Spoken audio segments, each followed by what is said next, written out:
Hello नमस्कार दोस्तों, स्वागत है आप सभी का आपके अपने यूट्यूब चैनल पर।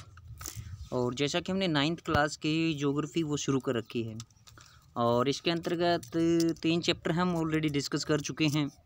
ये अपना 4th चैप्टर चल रहा है क्लाइमेट, और क्लाइमेट के भी हम जो है बिल्कुल अंतिम जो पढ़ा उसमें हैं। और इसके अंतर्गत आज हमारा जो डिस्कशन रहेगा वो रहेगा रिट्रीटिंग मानसून, पीछे हटता हुआ मानसून, या जिसको ट्रांजिशन सीजन भी बोल देते हैं, परिवर्तन ऋतु भी बोल देते हैं।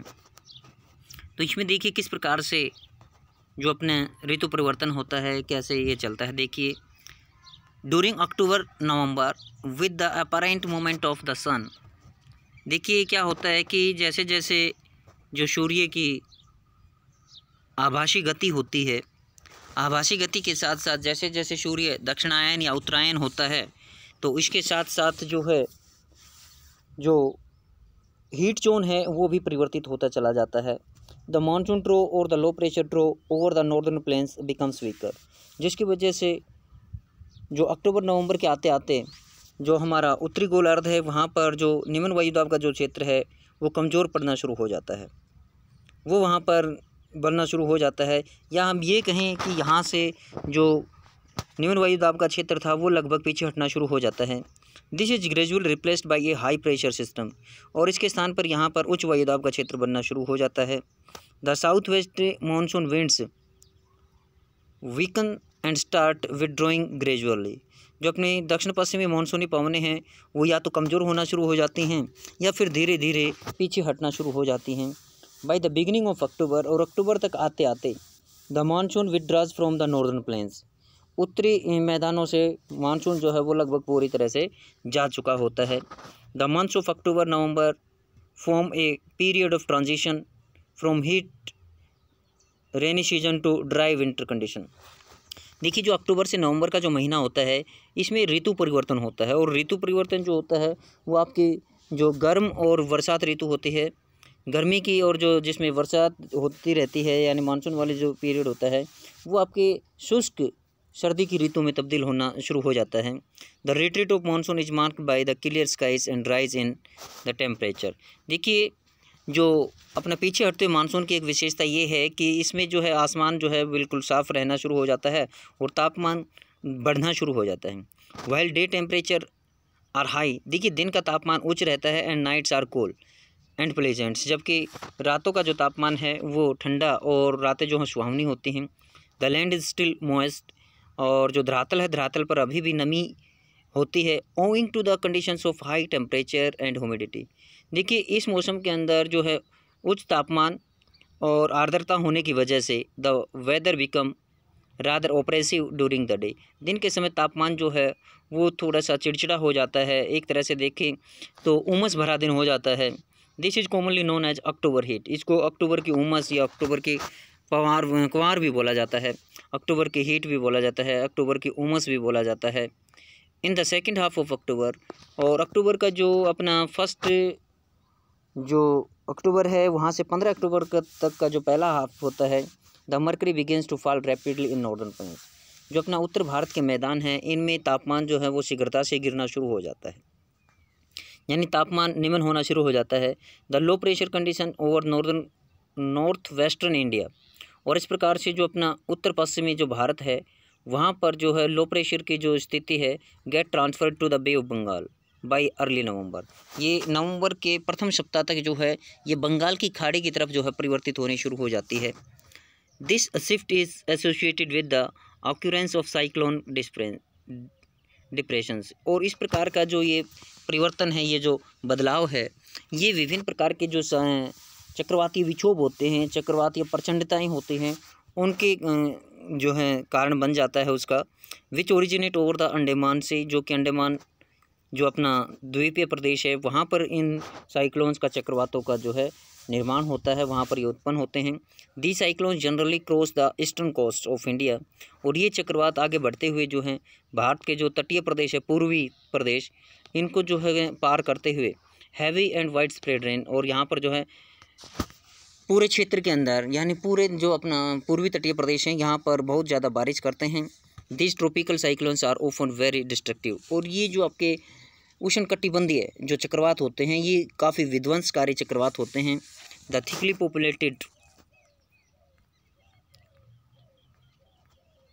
deltas of the Godavari, the Krishna and the Kaveri are frequently struck by cyclones।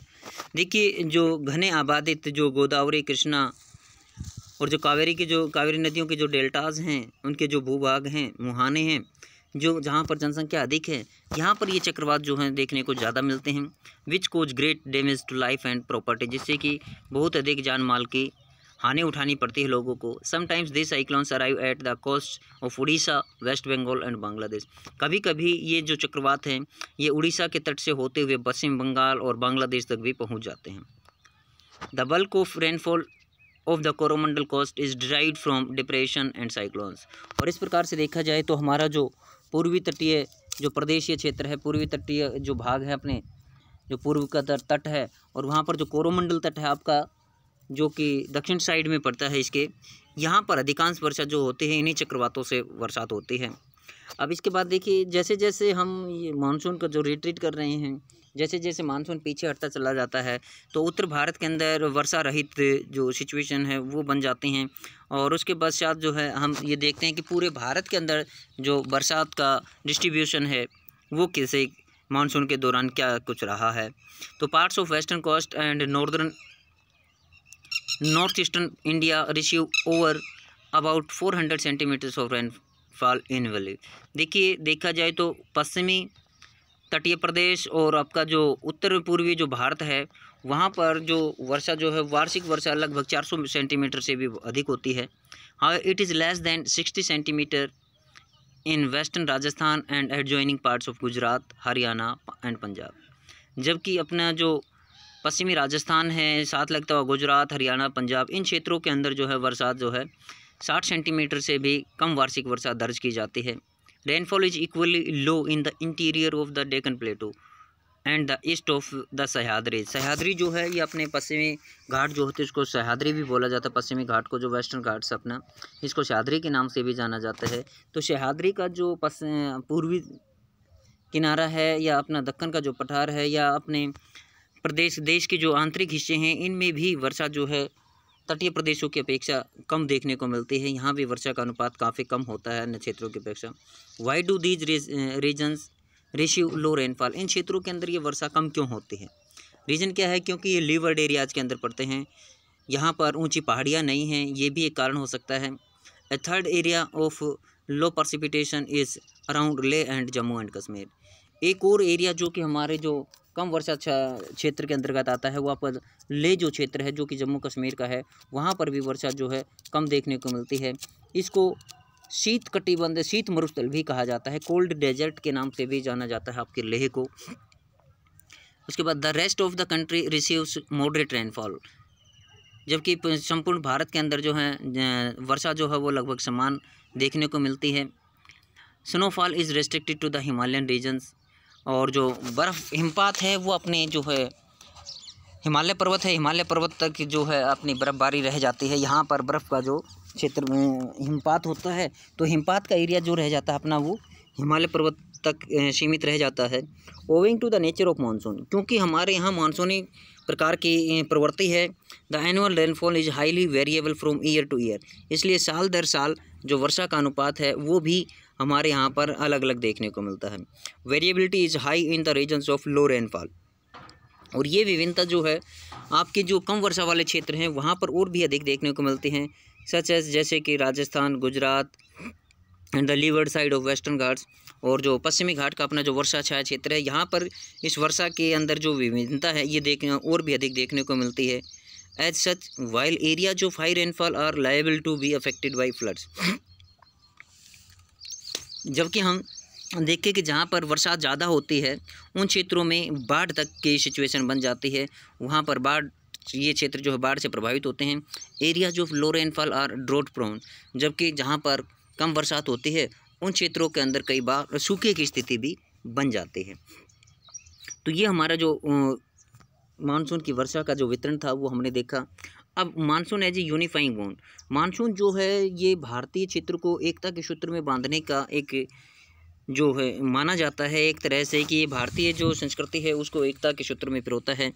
तो you have already known the way the Himalayas protect the sub continent from extremely cold winds from central Asia. आप पहले ही ये जान चुके हैं कि देखिए हिमालय पर्वत जो है भारत के उत्तर दिशा में स्थित है, और उत्तर दिशा में स्थित होने की वजह से जो साइबेरिया से आने वाले जो नवंबर दिसंबर में शीत लहर हैं उनसे ये हमारी रक्षा करता है। तो इस प्रकार से ये प्राय जो हमारा उपमहाद्वीपीय क्षेत्र बनता है इसको जो है ठंडी जो अति ठंड वाली जो पवनें चलती हैं उनसे हमारी रक्षा करता है। This enables northern India to have uniformly higher temperatures compared to other areas on the same latitude. उसी अक्षांश के ऊपर यदि हम साइबेरिया के अंदर जो मध्य एशिया के क्षेत्रों को देखें तो वहाँ पर इस दौरान जो है बहुत अधिक ठंड पड़ती है, जिसकी वजह से भारत के अंदर जो है ऊंचा तापमान बना रहता है केवल हिमालय पर्वत की वजह से, क्योंकि हिमालय पर्वत जो है एक प्रहरी के तौर पर जो हमारे उत्तर दिशा में रक्षा कर रहा है। सिमिलरली द पेनिनसुलर प्लेटू, ये हमारा जो प्रायद्वीपीय पठार है, under the influence of the sea from 3 sides, इसमें 3 तरफ से जो क्या है कि समुद्री प्रभाव है, हैज़ मॉडरेट टेम्परेचर्स, यहाँ पर जो है समकारी प्रभाव, समुद्र का जो समकारी प्रभाव वो देखने को मिलता है। यहाँ पर सर्दियों का तापमान जो है वो 20-22 डिग्री से कभी नीचे नहीं जाता, और गर्मियों का तापमान जो 25-26 डिग्री से ऊपर नहीं जाता। डिस्पाइट सच मॉडरेटिंग इन्फ्लुएंस, इस प्रकार के समकारी प्रभाव के वजह से बावजूद there are great variation in the temperature condition, फिर भी यहाँ पर जो तापमान के अंदर जो वेरिएशंस है, विभिन्नता है, वो देखने को मिलते हैं।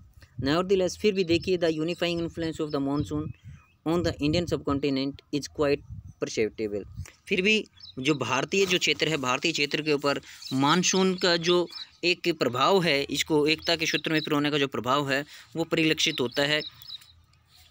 The seasonal alteration of the wind system, और जिस प्रकार से ये पवनों की जो ऋतु परिवर्तन का जो सिस्टम है, तंत्र है, and the associated weather condition, और इनसे संबंधित जो अपनी मौसम संबंधी जो परिघटनाएं हैं, परिस्थितियां हैं, provide a rhythmic cycle of seasons, ये हमें एक प्रकार से विभिन्न प्रकार की ऋतुओं का चक्र, यानी एक ऋतु के बाद दूसरी, दूसरी ऋतु के बाद तीसरी, इस प्रकार से ऋतु परिवर्तन का जो चक्र है वो हमें यहाँ पर देखने को मिलता है। Even the uncertainties of rain and uneven distribution of rain, यद्यपि भारत के अंदर जो मानसून की अनिश्चितताएं और जो अपना वर्षा के अंदर जो अनइवन डिस्ट्रीब्यूशन है वो देखते ही बनता है अलग अलग क्षेत्रों के लिए। यहाँ पर देखिए ये रेनफॉल आपको दिखा रखी है, वेरियस रेनफॉल, ये आपको जो पर्पल कलर में दिखा रखा है ये वो एरियाज़ हैं जो कि मोर देन 400 सेंटीमीटर वार्षिक वर्षा प्राप्त करते हैं। उसके बाद हल्के कलर के अंदर जो पर्पल कलर है आपका ये पश्चिमी घाट है, इधर ये आपका असम से साइड वाला जो एरिया है 200 से 400 सेंटीमीटर वार्षिक वर्षा है, और अधिकांश क्षेत्र में देखें तो 100 to 200 सेंटीमीटर वार्षिक वर्षा जो अपने संपूर्ण भारत में देखने को मिलती है। उसके बाद 60 से 100 सेंटीमीटर हो जाती है, और दक्कन के पठार की तरफ देखें तो यहाँ पर 40 से 60 सेंटीमीटर वार्षिक वर्षा, और अपने राजस्थान वाला एरिया देखें तो यहाँ पर आप देखेंगे कि 20 से 40 सेंटीमीटर वार्षिक वर्षा होती है। और कुछ क्षेत्र ऐसे भी हैं, यदि हम जम्मू कश्मीर के अंदर जाकर के देखें तो ये कुछ एरिया यहाँ पर ये जो आपकी ये नज़र आ रही है बेल्ट, ये देखिए ये बेल्ट और ये बेल्ट, ये ऐसी बेल्ट है जिसके अंदर 20% के आसपास भी वार्षिक वर्षा होती है। तो ये वर्षा का वितरण हमने देखा। सीजनल रेनफॉल ये जून से सितंबर महीने की है, यानी मानसून के ऋतु की ये वर्षा हमें यहाँ पर दिखाई दे रखी है। उसके बाद एनुअल रेनफॉल, ये हमारा फिर वही सारा सिस्टम वही है, एक बार फिर से दोबारा जो ये एनुअल रेनफॉल भारत की पूरे की है वो जून की थी। ये इसके अंदर जो है विभिन्न प्रकार से अखबारों के अंदर जो कटिंग्स होती हैं न्यूज़पेपर्स के अंदर वो डाल रखी है यहाँ पर मौसम से संबंधित। और ये देखिए वेरिएशन जो है are very much typical of monsoon, ये हमारी जो परिस्थितियाँ हैं ये मानसून के ऊपर जो है बहुत हद तक निर्भर करती हैं।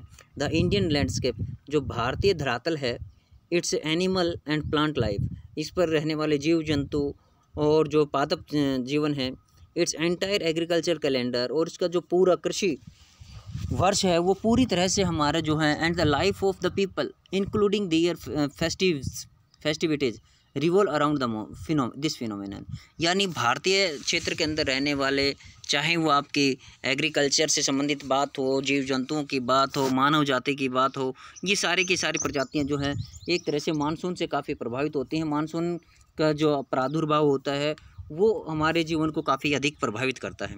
Year after year people of India from north to south and from east to west eagerly await the arrival of the monsoon. देखिए, साल दर साल भारतीय लोग जो हैं मानसून को जो उत्तर से लेकर के दक्षिण तक और पूर्व से लेकर पश्चिम तक जो इसका बरसात का जो है इंतज़ार करते रहते हैं, क्योंकि भारतीय कृषि को मानसून का जुआ कहा जाता है। The budget of monsoon, agriculture is known as the budget of monsoon. भारतीय जो कृषि है वो मानसून का जुआ कहलाती है। यदि मानसून अच्छा आता है तो फसलें अच्छी हो जाती हैं, किसानों की आमदनी अच्छी होती है। बहुत से किसान, क्योंकि भारत कृषि प्रधान देश है और बहुत से किसानों के पास जो खेती का आकार है, जोतों का आकार है, वो काफ़ी छोटा है, जिससे कि वो अपने सभी साधन जो है जुटा नहीं पाते हैं। क्योंकि जिस व्यक्ति के पास अच्छे खेत होते हैं, अच्छे जोते होते हैं, तो वो अपने सारे सिस्टम को जो है अपना लेता है, वो सारी चीज़ों को परचेज करने में सक्षम होता है। लेकिन भारत के अंदर छोटे किसान अधिक हैं, जिससे कि यहाँ पर कृषि औजारों की जो किसानों के पास दिक्कत रहती है। इससे ये मानसून के ऊपर ज़्यादा डिपेंड रहते हैं, पर्टिकुलरली जो इरिगेशन होता है, इरिगेशन के लिए। तो इस प्रकार से भारतीय जो कृषि है वो एक तरह से मानसून का जुआ है। ये पहले प्राचीन समय में भी था और आज भी जो छोटे किसान हैं वो पूरी तरह से मानसून के ऊपर निर्भर करते हैं। विशेष तौर पर जो खरीफ की फसल हमारी वो मानसून के ऊपर निर्भर करती है। These monsoon winds bind the whole country by providing water to set the agricultural activities in motion. तो इस प्रकार से जो मानसून है, मानसूनी जो पवनें हैं वो भारत को एकता के सूत्र में पिरोने का काम करती हैं। क्योंकि जो खरीफ की फसल है, ये खरीफ की फसल को एक तरह से गति प्रदान करती हैं, कृषि गतिविधियों को गति प्रदान करती हैं अपने जो खरीफ की फसल होती है उसके लिए। The river valleys which carry this water also unite as a single river valley unit. जिन नदियों के अंदर से ये जल जो प्रवाहित होकर के जाता है वो भी इसकी एकता में बढ़ावा देते हैं, वो भी नदी घाटियों के अंदर इसको जो है एकता में पिरोने का, इसको एकजुट करने का जो है एक तरह से कड़ी का काम करते हैं। तो आज हमने अपना जो चैप्टर नंबर 4 था क्लाइमेट, वो डिस्कस किया है, कंप्लीट किया। किस प्रकार से जो मानसून की प्रक्रियाएँ हैं वो भारतीय संस्कृति को प्रभावित करते हैं, भारतीय कृषि को प्रभावित करती हैं, भारतीय जनजीवन को प्रभावित करती हैं, साथ ही साथ भारतीयों की जो इनकम है, भारत की जो डेवलपमेंट है उसको प्रभावित करती हैं। तो आज के लिए वीडियो में इतना ही। Thank you, have a nice day.